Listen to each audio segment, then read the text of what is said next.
welcome back to my channel. Today I'm back with another video, and on today's video we'll be talking about the 50-30-20 rule of thumb or budgeting rule, which was created by Elizabeth Warren in an attempt to help people actually budget and actually see what comes into their account and how they actually spend their money.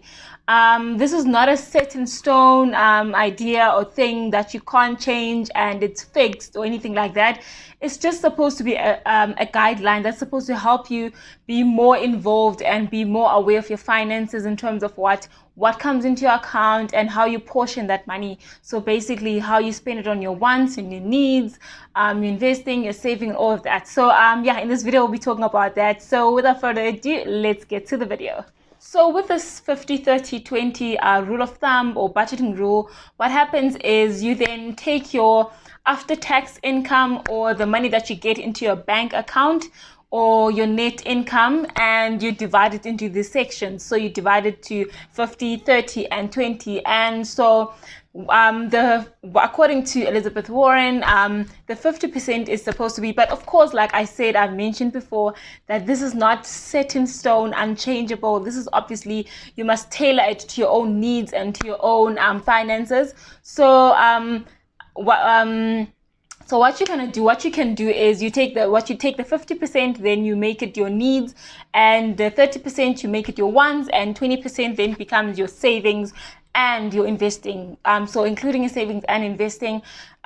So then what you do is, things like all your needs. So all the things like your house or bond or rent, your car payment, or well, that's debatable if that's a need or not.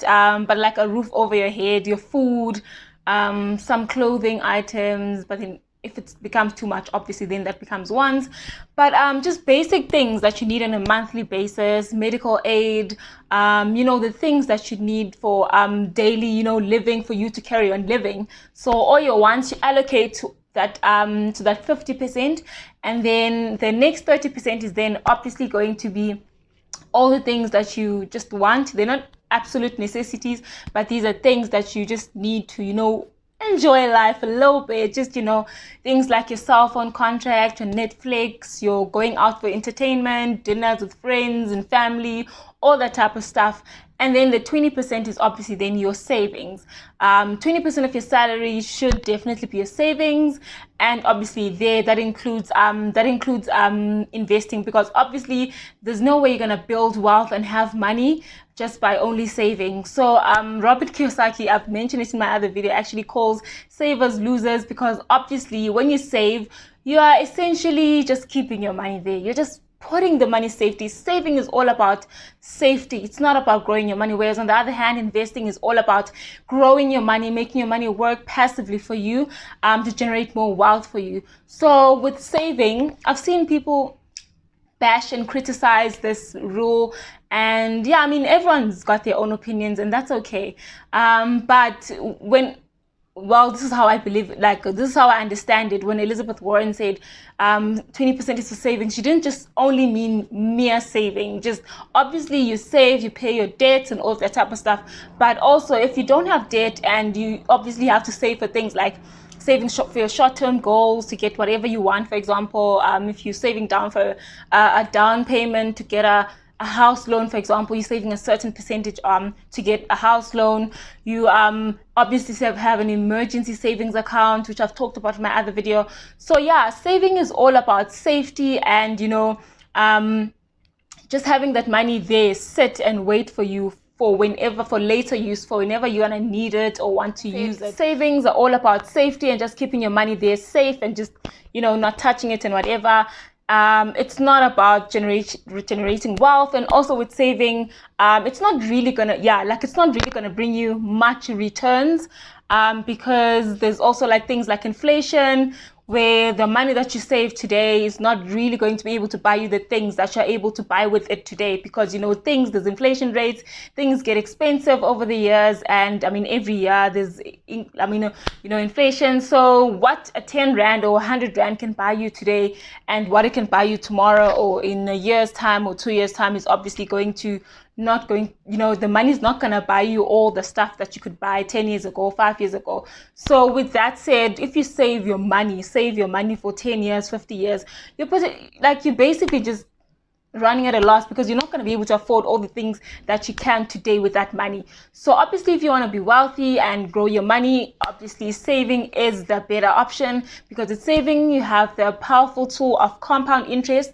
where it's just interest on interest. Instead of getting out payments or anything like that, you're reinvesting the money that you're reinvesting your return. So if you find that the 50-30-20 rule works for you, great, perfect, that's amazing. But if you feel like it's not working for you, for example, you feel like I wouldn't advise having your needs exceed 50%, because then that's a lot. So if you have, for example, your needs are like 45%, 40%, 50, that's okay. And then your wants, you could even put down your wants and make them, instead of 30%, you can make them 20%, 15%, and then have your savings / investments, 25%, 30%, 40, whatever, according to your needs. There's actually a video that I watched by Dave Ramsey, where he was talking about, himself and his wife. His wife is more of the saver, and he himself is more of the spender. And I related so much to that in the fact that, and I've said this in my other videos as well, I'm such I get security, I get comfort in saving money. I mean, I do save and invest and all that, but I just am naturally a saver to a point that I feel guilty when I have to spend money. I don't like spending money. I just get a sense of comfort in the security having and keeping money. So for me, he was talking about the fact that, you're not just going to save money.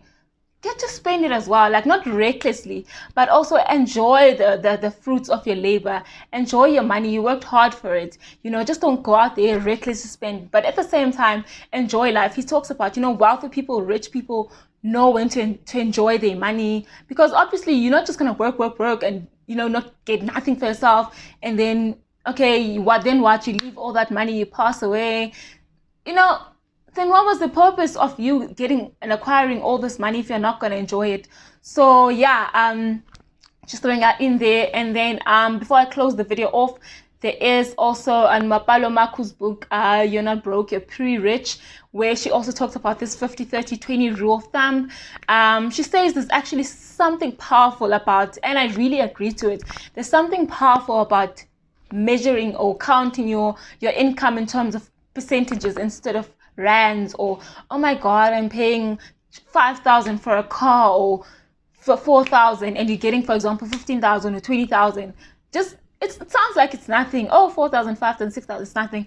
But if you then take your whole net income, and you count that 4,000 out of 15,000 or 20,000 or 25, whatever you get, how the percentage behind that, your eyes will actually pop out. You'll be like, what? You're like, oh my god, I can't believe on rent, for example, you're only spending 30% or 40% of your income. That's whoa, that is not right, because then that means you only have 10% left if you're gonna maybe use this rule of thumb. If you only have 20%, 10%, for example, or 20 or 15, whatever, left for your needs for the rest of the month and whatever.